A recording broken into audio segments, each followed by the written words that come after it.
So, how do you hit Congalala without getting hit? That's the bit that we'll commit to as we go along this video. But before we start swinging, we first gotta ask, which part of him should we even be hitting? Because what you aim for changes where you stand. And that changes everything. See, every part of a monster takes different amounts of damage. These are called hit zones. The higher the hit zone value or HZV, the more damage you can do. Here's Congalala's hit zone table. Seems like his brain case is the pain place, so that's gonna be our main target. You can confirm this in-game by looking at the blood splashes. Bigger splash means higher damage.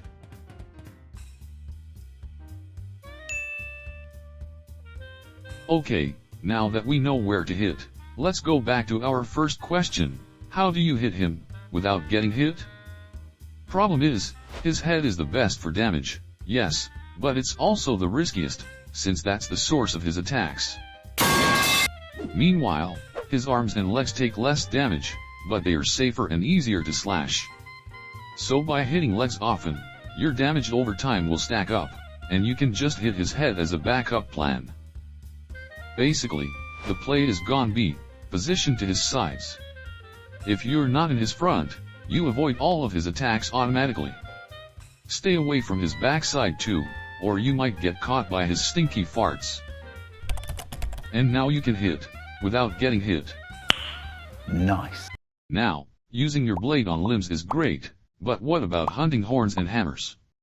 I tried it on his sides, but it doesn't feel right. Besides, look at that number. That's the biggest on the chart. But it's not smart to risk a cart just to hit that part. So, what do we do?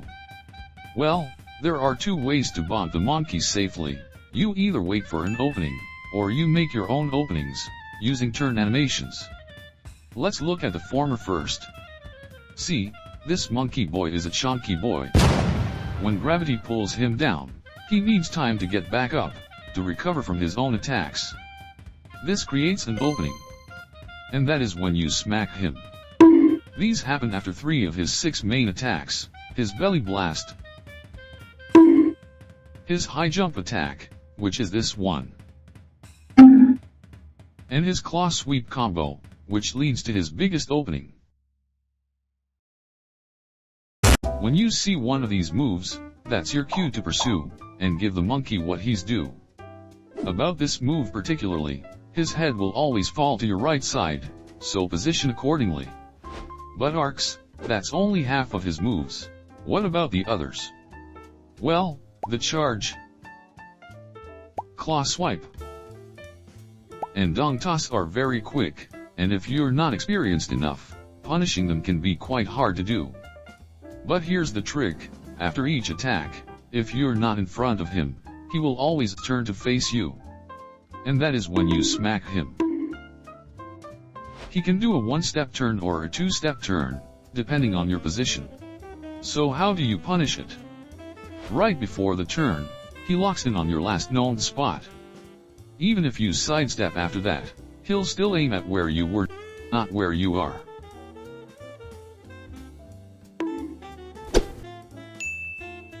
So here's the play.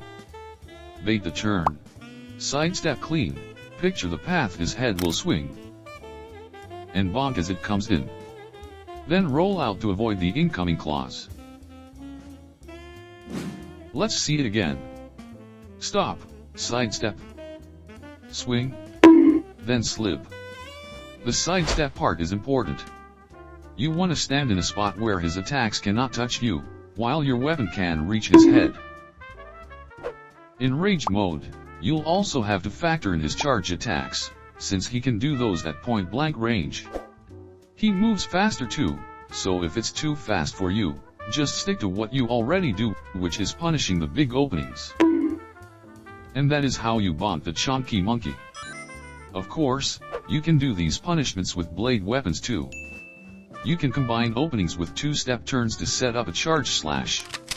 It's all up to you, whether you want to turn your brain off and avoid his front, or go for a more risky but rewarding head sniping hunt. Or both. You can hit the head until you ruin his hair, then go for his toes. As for Bowguns, you'll want to stay close to Congalala, and I mean close, like melee range close. This is to prevent him from spamming charges all day, and help you shoot at his weak spot, which is, of course, his head. Now what about bows? You'll want a rapid bow for damage delivery. And even though this distance makes him charge frequently, you'll be fine with your superior mobility. You'll mostly bait his turns as you shoot him in a dome, and repeat until his son asks why dad hasn't come home.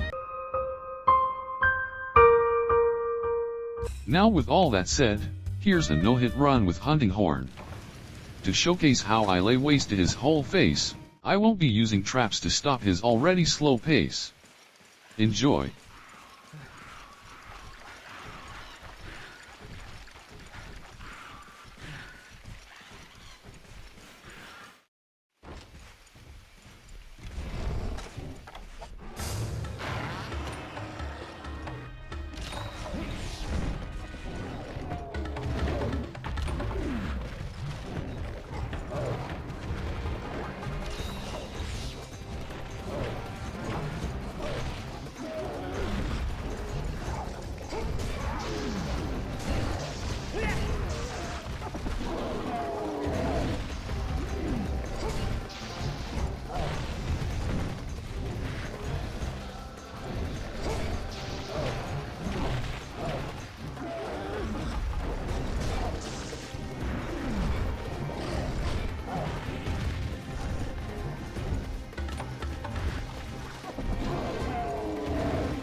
And that's how it's done. Now to finally answer our main question. How do you hit Congalala without getting hit? Simple. You go to his sides and slash his limbs.